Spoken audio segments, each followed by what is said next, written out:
સુરતમાં ઈટીપી પ્લાન્ટની ટાંકી સાફ કરતી વખતે 4 સફાઈ કર્મીઓના કરુણ મોતની ઘટનાને લઈને ગુજરાત કોંગ્રેસે ભાજપ સરકાર પર આકરા પ્રહાર કર્યા છે. કોંગ્રેસ પ્રવક્તા ડોક્ટર હિરેન બેંકરે જણાવ્યું કે રાજ્યમાં હજુ પણ મેન્યુઅલ સ્કેવેન્જિંગ, સેપ્ટિક ટાંકી અને ગટર સફાઈ જેવી અમાનવીય પ્રથાઓ યથાવત છે.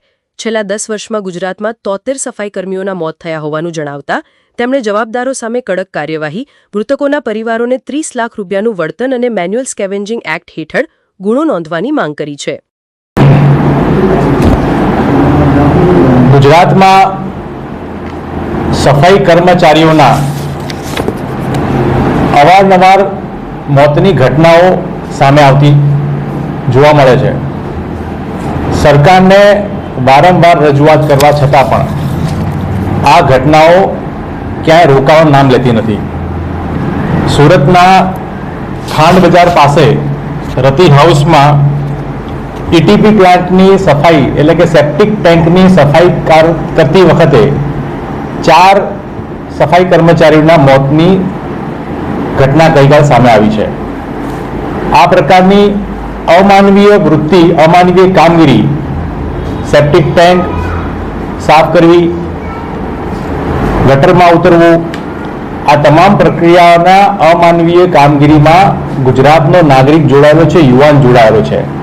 અને શું કામ આ કામ કરવું પડે? કારણ કે ભારતીય જનતા પાર્ટીની ભ્રષ્ટ સરકાર આ યુવાનોને વૈકલ્પિક રોજગારી આપવામાં સદંતર નિષ્ફળ નીવડી છે. આધુનિકતાની બહુ મોટી મોટી વાતો કરીએ, જાહેરાતો કરીએ, તેમ છતાં પણ ગુજરાતમાં આ પ્રકારની કામગીરી સાથે જોડાયેલા 105 જેટલા પરિવારો છે. સરકારે જે પ્રકારના સર્વે કર્યા છે અને સર્વે પછી સરકાર પાસે તમામ વિગતો હોવા છતાં સરકાર આમાં કોઈ પણ પ્રકારની કામગીરી કરતી નથી. સરકારની ના ઈચ્છા શક્તિ છે, ના સરકારની મનસા છે કે આ પરિવારોને ક્યાંક યોગ્ય ધંધા રોજગારમાં જોડીએ.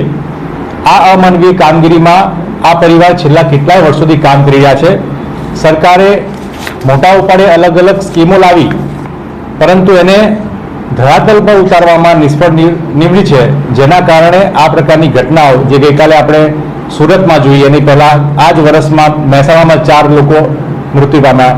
અને એવું નથી કે આ માત્ર ને માત્ર પ્રાઇવેટ સંસ્થાનોમાં થઈ રહ્યું છે. ભૂતકાળમાં ભાવનગરમાં સોલ્ટ એન્ડ મરીન ઇન્સ્ટિટ્યૂટમાં થયું, એસવીએનઆઈટીમાં આપણે જોઈ, નગરપાલિકાઓની ગટર વ્યવસ્થા તંત્ર સાફ કરવામાં પણ મોત જોયા. એટલે સરકારને તમામ વસ્તુઓ ખબર હોવા છતાં આધુનિકતાની મોટી મોટી વાતો કરે, પણ આધુનિક ઇક્વિપમેન્ટ, સેફ્ટી પ્રિકોશન આપવામાં સંપૂર્ણ નિષ્ફળ નીવડી છે. ગુજરાતમાં છેલ્લા 10 વર્ષમાં 73 જેટલા સફાઈ કર્મચારીઓના મોત થયા છે. અને ગુજરાત સમગ્ર ભારતમાં સફાઈ કર્મચારીઓના મોતમાં 5મા ક્રમાંકે આવે છે.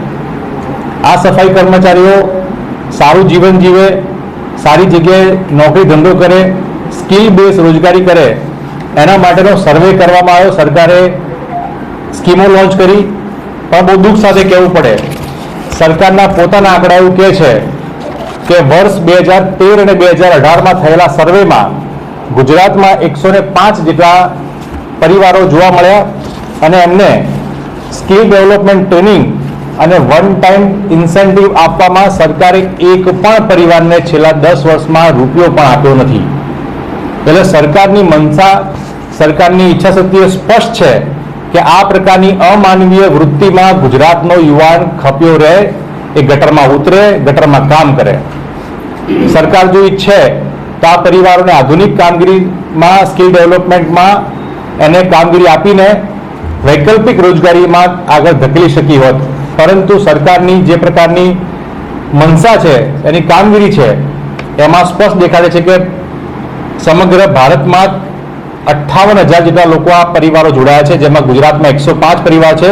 2020થી લઈને 2026 સુધી 5 વર્ષમાં આ પરિવારને એક પણ રૂપિયો આપવામાં નથી આવ્યો, એક પણ સ્કિલ બેઝ ટેકનોલોજીની ટ્રેનિંગ નથી આપવામાં આવી, જેથી કરીને ના છૂટકે આ પરિવારોએ આ મેલું ઉપાડવાની, સેપ્ટિક ટેન્ક સાફ કરવાની, ગટરમાં ઉતરવાની આજે આ 21મી સદીમાં એમને જરૂર પડી રહી છે. બીજી ખૂબ અગત્યની બાબત એ કે ગુજરાતની જે પ્રકારની આ કામગીરી કરી રહી છે, એમાં સરકાર 2025માં જે કમ્પ્લેન નોંધાય છે એ એક જ વર્ષમાં 28 જેટલી કમ્પ્લેનો આ ગટર સાફ કરવામાં થયેલા મોતની નેશનલ કમિશન ઓફ સફાઈ કર્મચારી એનું નેશનલ પોર્ટલ છે એના પર રજીસ્ટર થઈ છે. એટલે જે અત્યાર સુધીમાં માત્ર 73 જેટલા મોતની વાત હતી એ એક જ વર્ષમાં 28 થી વધારે કમ્પ્લેનો એ નેશનલ કમિશનને મળે છે. નેશનલ હ્યુમન રાઇટ કમિશનને પણ આ બાબતે લેખિતમાં જાણ કરવા છતાં પણ ગુજરાતમાં કોઈ પણ પ્રકારના પગલાં લેવાયા નથી. આ પ્રકારની અમાનવીય પ્રવૃત્તિ છેલ્લા કેટલાય વર્ષોથી છેલ્લા 3 દાયકામાં ગુજરાત અવ્વલ નંબરે આવ્યું હતું.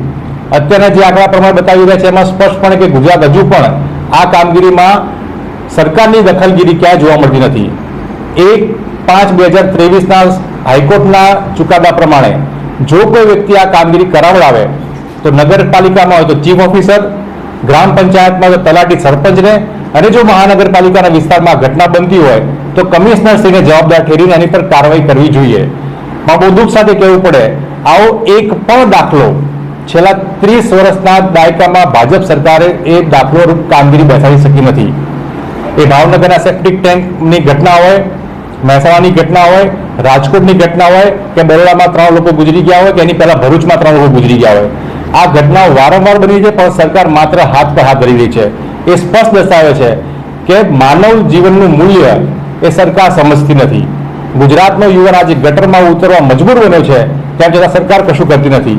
એવામાં સુરતમાં જે ઘટના બની છે એની ગંભીરતાથી નોંધ લઈને એમાં આ એક્ટ અંતર્ગત એટલે કે મેન્યુઅલ સ્કેવેન્જિંગ એક્ટ અંતર્ગત કામગીરી કરવામાં આવે અને તાત્કાલિક ધોરણે જે 4 વ્યક્તિઓ ગુજરી ગયા છે અને 30 લાખની સહાય જે સુપ્રીમ કોર્ટે કહી છે એ મેન્યુઅલ સ્કેવેન્જિંગ એક્ટ અંતર્ગત એને ચૂકવવામાં આવી કોંગ્રેસ પક્ષ માંગ કરે છે.